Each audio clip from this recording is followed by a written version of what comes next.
Hey guys, today we'll be taking a look at the second season of the original trilogy of Beyblade, Beyblade V-Force. This is finally released on home video and from Discotek Media. The V-Force stuff never got released on DVD or VHS back in the day. I'm not sure why, but it was just skipped over entirely. But yeah, Discotek has done the job of re-releasing an old childhood favorite of mine on SD Blu-ray. SD Blu-ray means that these are shows that would typically never get like an HD remaster. So putting them on a standard definition disc actually kind of improves the series a little bit in terms of quality on picture and that kind of thing. So you can actually fit everything on one disc. You can just marathon it all day, all night, which I have done. So yeah, the cover's pretty cool. We got all the blade breakers, the V-Force logo. I think it's also known as Beyblade 2002 in Japan.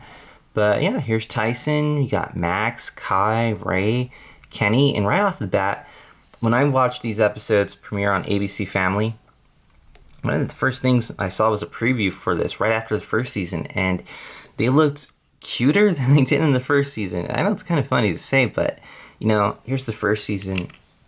When the character designs changed, it was kind of jarring. I mean, this kind of looks on the verge of like 90s, 2000 stuff. And then this looks like more modern 2000s at the time. The characters do look more close to their manga counterpart, I think. But yeah, just the whole aesthetic of the show kind of changed. I mean, you get used to it after a while, but if you're binge watching or watching directly after, it's kind of weird. And speaking of aesthetics, the show's Bit Beast, they took more like physical forms in this season. Before they were portrayed as like one color spirits looking things. You know, just thought I'd mention it.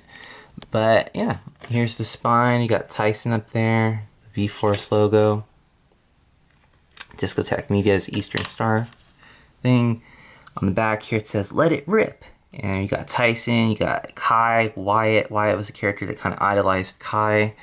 You got Dragoon, Cyber Dragoon, Zio, yeah, Kenny in there. New character Hillary, which we'll talk about. And yeah, here's the case without the slipcover. Kind of the same thing. Open this up. Here's the disc. Pretty cool. It's pretty much this image all over the case. I'm kind of surprised, because the other two seasons have a little more different artwork, but there you go.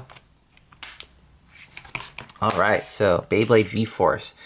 This directly follows the first season. So Tyson and the Blade Breakers, they are kind of champions. So this season, a lot more challenges. People are trying to challenge them for their title and their possession of their Bit Beast, which makes for some really interesting battles.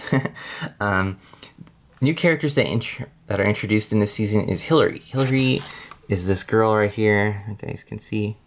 But she kind of hates Beyblading. She hates Tyson. He thinks he's annoying because he's always interrupting class. And, you know, but eventually she gets kind of interested in Beyblading and kind of the Tyson and his friends. And she becomes a valued member of the team. She's kind of mother henish. She's kind of tomboyish. But she actually gets the crew to like, she's kind of the voice of reason, and she kind of has the guys do this kind of training, which is kind of beneficial to them. So they have to keep up their title as champions, and Hillary really does help in this series. Tyson just thinks she's annoying. But yeah. So V-Force, there are these characters who challenge the crew at the beginning and throughout the series. They kind of challenge them, they kind of help them in different areas, but they are known as the Saint Shields. The Saint Shields are like descendants of those who protected the sacred Bit Beast. The Bit Beasts that Tyson and the gang have are like the four most powerful ones in existence. So, Ozuma, kind of the leader of the Saint Shields, thinks that Tyson and the rest of them are not worthy of having the Bit Beast. They are not powerful enough to protect them, so they are going to lock them in a stone tablet so no one can ever use them for evil. And this is kind of a more forceful approach, because Tyson now has to prove that he is worthy of his championship and protecting Dragoon. The same goes for Max, Kai, and Ray.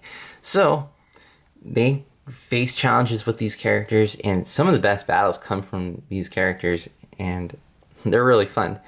And later on, there's these scientists, even early on too, these evil scientists who want to make cyber Bit-Bees for power and destruction and kind of take over the world kind of thing. So there's another team that the characters face, and the cyber Bit-Bees prove to be a challenge. And it's fun stuff. In the final episodes of this season, the characters befriend a new character named Zeo. And Zeo, he's kind of new to Beyblading, and Tyson really takes him under his wing. The whole crew kind of embraces this character. But later on, you find out what Zeo actually is and what his purpose is. And a showdown begins with Tyson and Zeo towards the end. But fun stuff. I mean, it's spinning tops, but it's really interesting. Fun series. I really enjoyed it. It's a nice continuation from the original series. And yeah, the animation is a little jarring at first, but it's no big deal. And you kind of like it towards, once you get going. But yeah, fun. Reminds me of ABCFamily. Sunday, Saturday mornings. And I guess that's it. I'll see you guys next time. Remember, this is available from Discotek Media, and I will see you guys next time.